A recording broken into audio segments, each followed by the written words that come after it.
La señal, ciencia y derecho.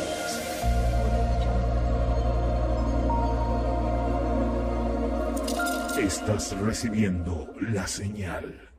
Uno de los temas principales de esta noche, uno de los temas que también ha estado y está, de hecho te voy a mostrar ahora, en revista Ciencia y Misterios. Este es el titular: FRB, señales inteligentes. ¿Sí? Esta es la pregunta que nos hacemos. ¿Acaso estas ondas de radio de estrellas muy lejanas significan la confirmación de inteligencia intentando comunicarse con nosotros? Bueno, eso es una pregunta muy particular, porque si bien se ha intentado explicar la procedencia de estas ondas de radio, lo más importante es que todavía no tenemos, ¿sí? Todavía no tenemos una respuesta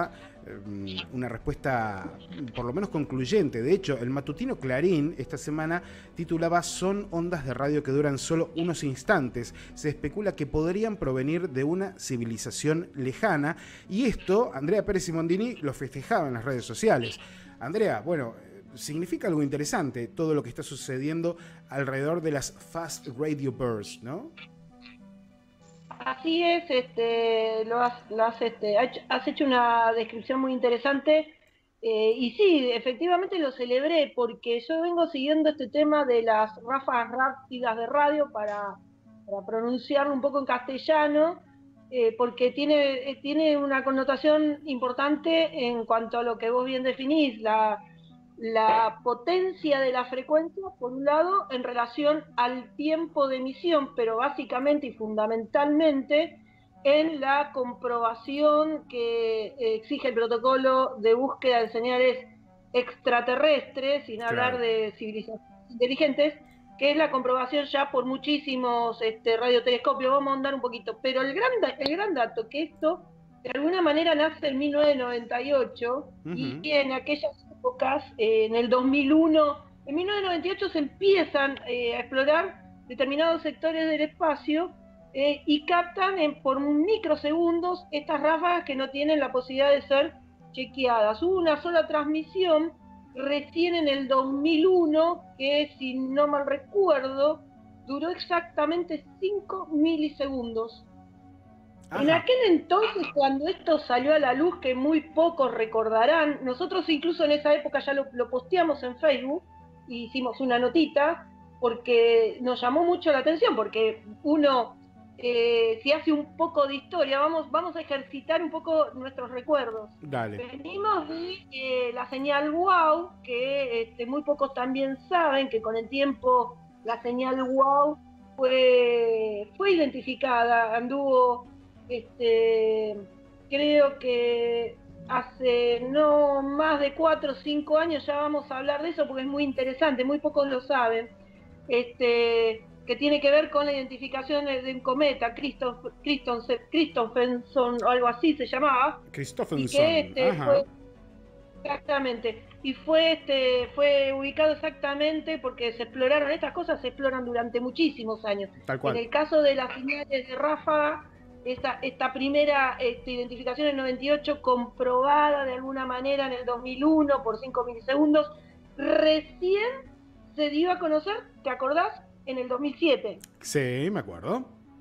Fue muy interesante, porque me acuerdo, Fernando, que vos y yo bromeamos con el tema, porque al poco tiempo de haber sido descubierta salió la declaración, porque acá también quiero hacer un eje como deja abierta la interna de los astrofísicos y la identificación de señales, porque fue también parte de esto lo que llevó a hacer una declaración de algunos astrofísicos del SETI, que en realidad los amigos científicos y descubridores o garantizadores de la señal del 2007, que viene del 98, del 2001 con la primera identificación, y que la hacen desde el Observatorio de Australia en el 2007, dijeron que fue, ¿se acuerdan? El microondas que tenían los pobres astrónomos detrás de sus El espaldas. microondas. Yo decir que no tengo microondas en casa, pero te juro que para esta emisión estaba pensando, de hecho como tengo pensado comprarme uno, pero no tuve tiempo, en irme hasta por aquí y comprar un microondas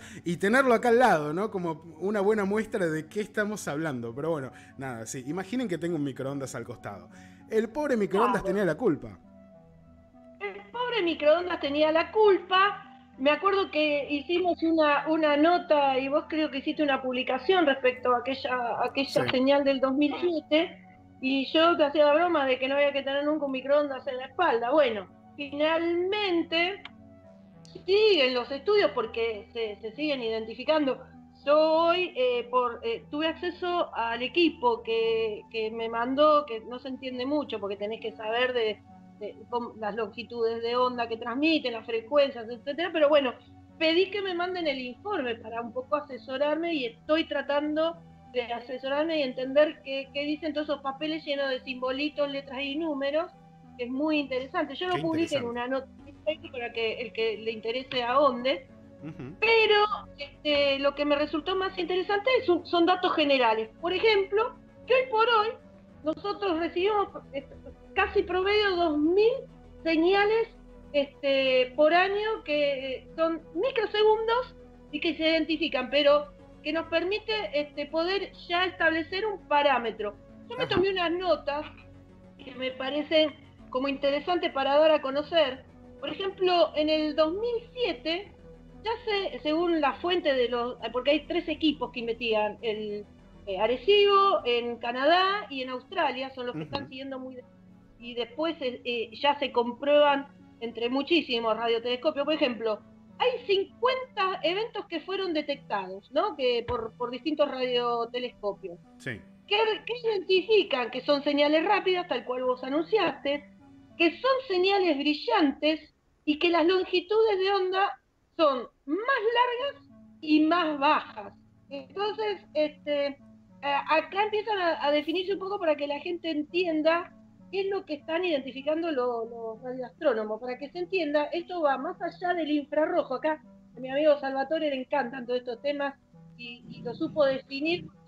Esto es interesante, este doblete, ¿no? Porque cuando empezamos a hablar desde lo que no tenemos el aval de la ciencia o el conocimiento, suena como ridículo y hasta mueve risa. Pero lo cierto es que los astrónomos te explican que va más allá del infrarrojo y la microondas en espectros magnéticos. Claro, a ver, yo También para que todos entremos un poquito, perdóname que te interrumpa, Andrea, pero como para que todos entremos un poquito en contexto. El ultravioleta y el infrarrojo son los límites de nuestro campo visual, ¿sí? Para arriba y para abajo. Tanto el ultravioleta por un lado como el infrarrojo por el otro son los límites de longitud de onda que alcanza nuestro campo visual.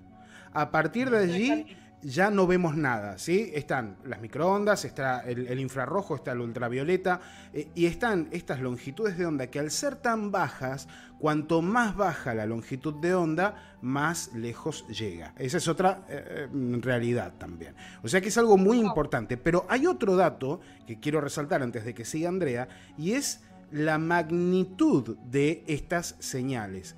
Están emitiendo con una potencia de 500 millones de soles. A ver si... Esto es imposible imaginarlo. 500 millones de soles. Tomás, nuestro sol lo multiplicás por 500 millones y allí tomás toda esa energía y la reducís a una señal que dura milisegundos. Es algo que por supuesto es totalmente inesperado y profundamente misterioso. ¿Sí, Andrea? Bueno, exactamente. Esto es lo que causa admiración y sorpresa. ¿Estamos hablando de extraterrestres? Sí, porque son señales que claramente no son terrestres. En esto eliminamos lo que yo te decía, este Los chiste microondas. del 2007, del 2007, Sí. que hablaban del famoso horno microondas. También se eliminaron los ecos de la atmósfera, que esto es otra de las causales que muchas veces cuando se emiten muchas señales desde la Tierra, las placas de atmósfera hacen que reboten y eso también vuelve como señal. y la definición de que no son terrestres las convierte que finalmente es extraterrestre, lo cual no significa que te está llamando a casa, digamos, o que de casa le responden si hubiera quedado acá. Muy buena aclaración. Exactamente. Bueno, ¿qué pueden ser lo que estudian los astrofísicos y los que están muy concentrados? Básicamente son en 3-4 líneas, que son los magnetares, que básicamente nuestro amigo Pedro Romaniuk, que allá por los años 21 hay que estudiar los neutrinos, y que había algunos colegas que decían que deje de hablar pavada. Bueno, justamente estrellas de neutrones con campos magnéticos, bueno, esto se denomina en el estudio que están haciendo los magnetares. Es parte de lo que tratan de buscarle argumento. Después la materia oscura, que es algo que es un mundo inexplorado. Es algo así, te definen los astrofísicos, como estudiar nuestro cerebro y su potencial. Claro. Pero es parte de los estudios. Está dentro de los estudios de los Blitzar, que son objetos hipotéticos. ¿A qué llamamos o qué llaman ellos los objetos hipotéticos? Todas aquellas fuentes que emitan algún tipo de energía que lo transformen en longitud de onda, y que nosotros todavía no tenemos mucha posibilidad de evaluar de qué se trata. Pero también estudian la posibilidad de comunicación de inteligencia extraterrestre. Así que ahí seguimos todavía nosotros expectantes con nuestro campo de... Bueno, ¿entendés? Bueno, esto es algo muy importante. Esto es algo muy importante. Ahora, yo también considero... Básicamente es una definición. Tal cual. Yo también considero que es importante que nuestros televidentes esta noche tengan la posibilidad de escuchar alguna de estas ondas, ¿no? Por definición, duran milisegundos. Por lo que hicimos fue trabajar con audio. De hecho, después me llevé una sorpresa. Por esto, en realidad, lo hice el año pasado con una de las FRB. Trabajé con audio y comencé a agregarle pitch, o sea, a alargar el tiempo, a alentarla, digamos, en idioma común, hasta que me encontré con una serie de tonos. Tun, tun, tun, tun, tun, tun, tun. Algo muy extraño, ¿no? Y resulta que, bueno, hubo otra gente que hizo exactamente lo mismo y llegó al mismo resultado. En otro caso, se tomó la base de datos de Harvard, de FRB, para hacer exactamente el mismo trabajo, y me encontré con algunos audios muy, pero muy interesantes. Así que primero vamos a escuchar el que había trabajado el año pasado, que me parece que es muy interesante para que todos comprendamos que, además de todo el misterio que esto genera, cuando uno trabaja un poco el audio, lo alenta, se encuentra con cosas extrañas, ¿no? Se encuentra con cosas muy extrañas, porque hasta parece una escala musical. Lo escuchamos aquí en la señal Ciencia y Misterios, y lo vemos un segundito antes de retomar esta interesantísima charla con nuestra gran amiga Andrea Pérez Simondini.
Muy bien, ahí escuchábamos, y yo pienso que con cierta perplejidad, la primera de las grabaciones que tenemos para compartir esta noche. Es realmente muy sugerente.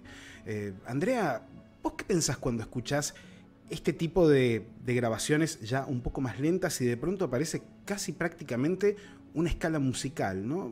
La base de una escala musical. Pareciera que detrás tenemos, no sé si inteligencia, pero algo que la naturaleza no siempre está dispuesta a expresar de esa manera. Bueno, sí, ya cada vez que escucho eso y me viene, no puedo evitar que me venga a la mente la escena de encuentro cercano del tercer tipo con las escalas musicales. Tal cual. Es algo absoluto, es totalmente subjetivo lo que digo, pero digamos, la música de alguna manera es la representación más gráfica de la longitud de onda, digamos, el concepto de la vibración, las notas, por algo se dice que la música es la comunicación universal junto con la matemática, pero no puedo evitar ese reconocimiento directo. Hay algo que va profundo, ¿no? Que va profundo en nuestros arquetipos, que va profundo en nuestra manera de reconocer la realidad. Porque, a ver, nuestras mentes tratan de adaptar lo que se encuentran en lo cotidiano a algo que ya conocen. Claro, lo primero que hacemos es relacionarlo a la música. El segundo audio va a estar un poco más enfocado en lo que parece ser ya prácticamente una comunicación, pero me interesa conocer la opinión de Miguel Ángel Pumilla, que seguramente vivió la época del wow con mucho entusiasmo y que además también ha estado mucho tiempo al lado de Pedro Romaniuk. De hecho, habría que pedirle a Andrés Calamaro que escriba un tema Pedro tenía razón, ¿no? Así como escribió Fabio Serpa tenía razón. Bueno, habría que pedirle a Andrés Calamaro que haga un Pedro Romaniuk tenía razón. No sé si rimará mucho, pero quizás salga algo. Mike, bueno, te quiero escuchar. Lo que tengo presente de las vivencias con don Pedro, él hablaba de paquetes de información. Y yo creo que ahí un poco está la clave de lo que pueden ser esto a nivel de una compacta compresión de datos que están ahí en cantidad, pero que no los podemos decodificar nosotros porque no sabemos cómo, no sabemos lo que estamos trabajando. Vamos a suponer que es un fenómeno natural, un algo en el universo que tiene una periodicidad, que tiene un ciclo determinado y que eso hace mientras eso se mantenga así está todo bien, pero ¿qué pasa cuando esa frecuencia se cambia o se altera o se varía o cuando las notas están variando, ¿no? Sí. Tenemos que encontrar la manera de poder decodificar eso, ese es nuestro problema. No sabemos, si es un paquete de información, no sabemos qué están enviando, ni cómo se decodifica, ni no tenemos idea todavía. Y es tal la magnitud de la información que llega que creo que si pudiéramos decodificarla, nos encontraríamos con una gran biblioteca de cosas, porque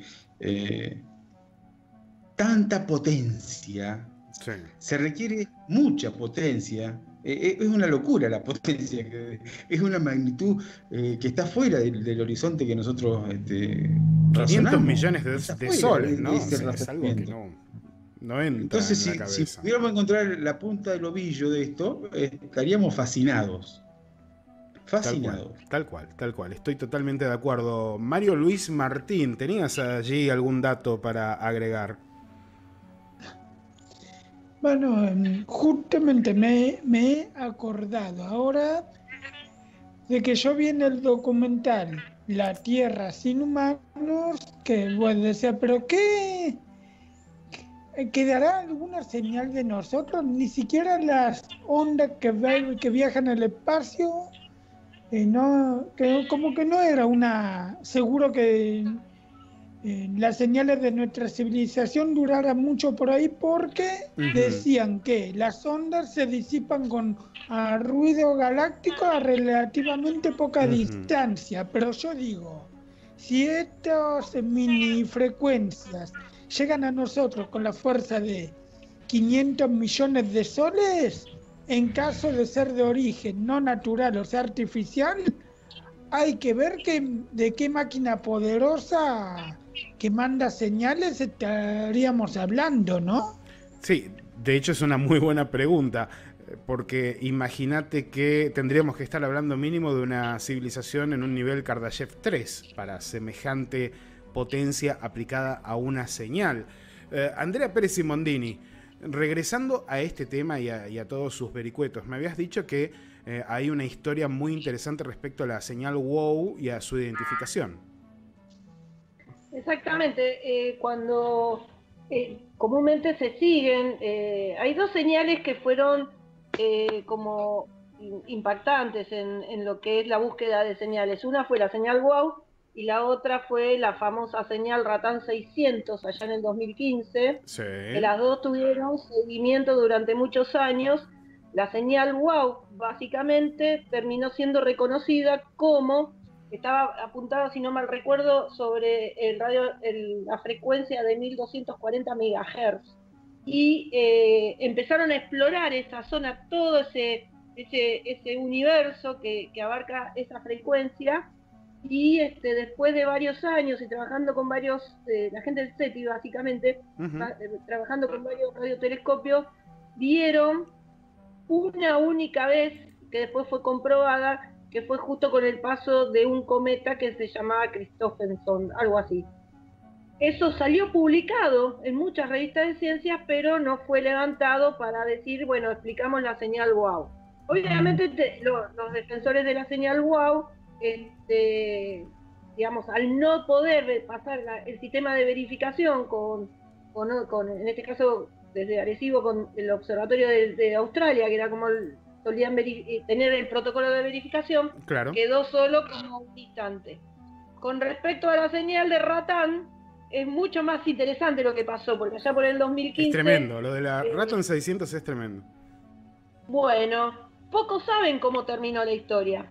La historia de Ratán, de hecho, lo publicó el SETI, que siguió explorando, porque el SETI inmediatamente, que vale la pena recordar que fue un radiotelescopio ruso, no me digan el nombre porque no me lo acuerdo. No, Ratán 600, justamente. Claro, el Ratán 600, pero fueron un grupo de científicos que estaban trabajando con estos radiotelescopios rusos. Básicamente para transformarla en la codificación, porque los rusos trabajan con distintos niveles, escala de mediciones, que el SETI, por ejemplo, la señal fue captada a 11.000 MHz y duró 20 segundos. Y después fue ubicada, supuestamente los rusos dijeron que la señal fue situada a más de 90 años luz. Con el tiempo enseguida el SETI salió a decir que no hubo comprobación. Los rusos además no aplicaron el protocolo de comprobación. El SETI en su momento se basó en eso para decir que, más allá de que ellos intentaron identificar la señal, no la identificaron.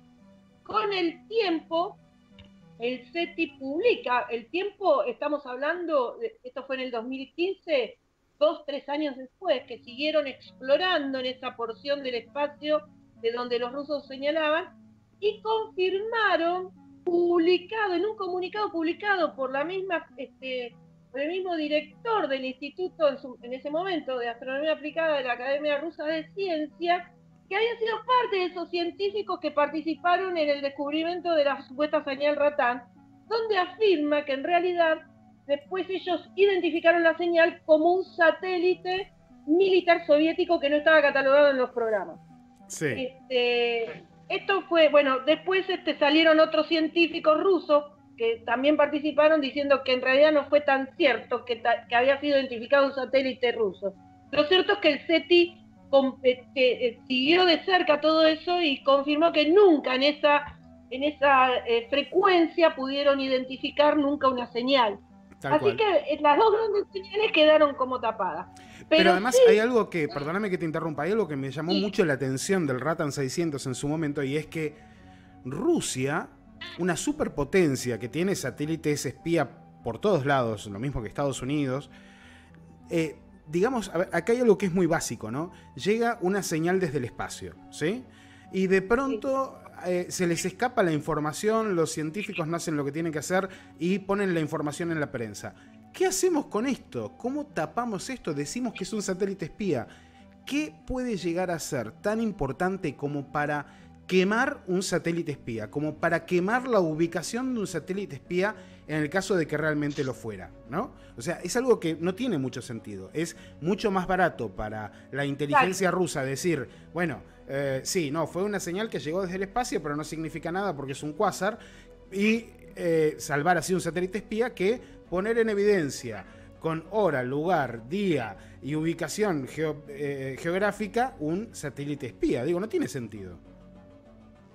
Es básicamente eso. Bueno, acá yo siempre pienso de que muchas veces las autoridades, en este caso los científicos, que son poco habilidosos en el manejo de la información política, si se quiere, salen a decir lo que saben y punto. Para ellos es un cierre del tema y no miden las consecuencias de la cuestión política, quizá de una definición de esa envergadura. Claro. Lo importante, ¿por qué cuento estos dos casos de WOW y de Ratán 600?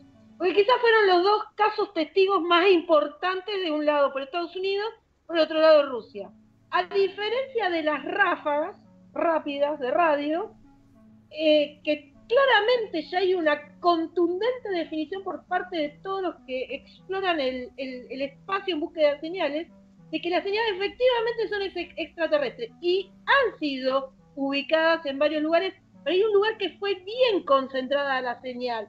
Y es la señal que se identificó, que esto pasó bastante desapercibido, no este año, estas que sacó ahora el diario Clarín, sino las del año pasado, que fueron el 25 de julio, donde las bautizaron el FRD, acá tomé nota para no olvidarme los números, para que todos busquen, 18, sería la 180725A. Esta fue la captada por el Observatorio de Canadá. Ajá. Tuvo una comunicación, esta duró 2 milisegundos en una frecuencia de 580 MHz. Se comparó con todas las... Pero no solo ya la identificaron esta vez, sino que hubo una cantidad inmensa de cobertura de estas longitudes de onda. Y la reseña es que después sale un informe de que con esta, la conclusión de una cantidad de ondas que venían de ráfagas, que venían estudiando desde el 2014, que esta es la que para mí es el marco, lo que empieza a ser el disparador de la definición de que son extraterrestres, o sea, que vienen de afuera, realmente, que son las FRB, la 121102, que se calcula, que esto es lo que yo te diga, que están recibiendo 2000 por día, Fer, 2000 señales por día. Claro, ese es el tema. La 121102, lo que vamos a escuchar ahora en un ratito, es más de la misma señal, porque no es que se recibe una sola vez, sino que se recibe... pero la pudieron aislar. La diferencia es que esta es la única que pudieron aislar, porque todo el protocolo, o sea, todas estas señales que pasan y que nos están bombardeando, lo más difícil es aislarla. ¿Cómo se aísla la señal? Es que cada cierto tiempo, cuando las señales se están impactando, cuando toman el pulso rápido, ahí tienen que cuadrarla. Entonces se disparan los radiotelescopios y pueden focalizar el punto de emisión. Y ahí es donde pueden medir realmente la frecuencia, el poder de la frecuencia y el tiempo. Lamentablemente son de 2, 3, 4, creo que la que más captaron duró 7 microsegundos. No es nada, si se quiere. Bueno, es lo que cosa.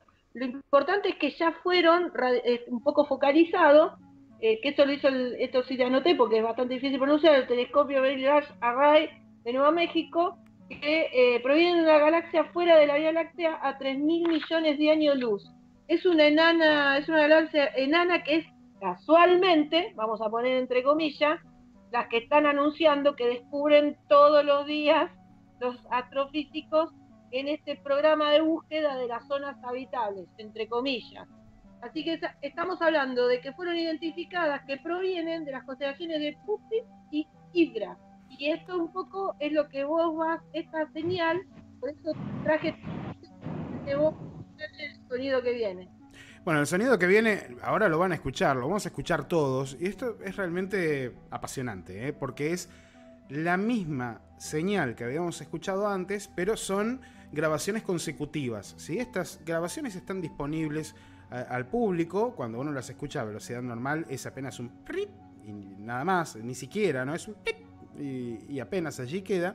Pero cuando uno empieza a jugar con el pitch, empieza a a darle un poco más de tiempo a la señal, digamos que a estirarla como si fuese un chicle, esta señal comienza a mostrar sonidos. Algunos recuerdan, esto es muy, muy raro, ¿no? Algunos de estos sonidos recuerdan a las famosas comunicaciones que tomaban con el monitor de bebés en la película Signs de Mel Gibson, de los círculos de las cosechas. Bueno, algunos sonidos recuerdan a esto. Lo vemos y lo escuchamos aquí en la señal Ciencia y Misterios. Nada más ni nada menos que las ondas FRB, pero esta vez esto realmente a mí me deja helado. Vamos a escucharlo.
Bien, supongo que nuestros amigos en el canal de YouTube de la señal Ciencia y Misterios se habrán quedado tan pasmados como me quedé yo cuando escuché esta grabación. Realmente es para escucharla varias veces, ¿eh?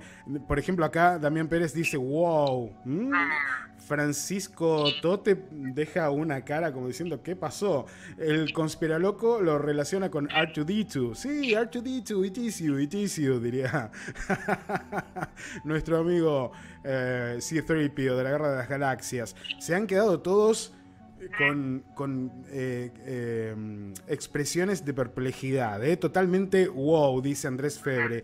Blanca Oveja Negra, parece que están jugando al Galaga. Sí, tal cual, por momentos parece un sonido del Galaga. José Rivera está conectado desde Puerto Rico. Carlos Rodríguez dice que se acaba de prender a la señal. Jimmy Lizano dice indicios de una señal que viene de afuera. Sí, justamente. Pregunto si una de esas señales se comprobará que es de origen inteligente. ¿Acaso nos dirán? Esta es la pregunta de Damián Pérez y me parece que es bastante válida, Andrea Pérez y Mandini. ¿Te parece que si se comprobase nos dirían realmente que se trata de una señal inteligente? Y yo tengo la esperanza siempre que sí, digamos, claro. Porque digamos, puede tardar ocultar año más, año menos, década más, década menos, pero en algún momento eso explota del marco de contención, como todos los grandes eventos de la historia, me parece. Una vez lo escuché hablar a Miguel sobre estas cuestiones de la exteriorización hace mucho tiempo, de cuando vos no podés contener las cosas que salen por sí y naturalmente. Esto va a suceder, si realmente hay alguien ahí emitiendo comunicación o respondiendo a lo que nosotros mandamos, es cuestión de tiempo, quizás no lo veamos nosotros, como nosotros vimos lo que no vieron nuestros tatarabuelos, digamos, en un montón de expresiones de la ciencia, de avances de la sociedad, tiene que ver con un montón de cuestiones, pero sí, yo siempre soy positiva en ese sentido.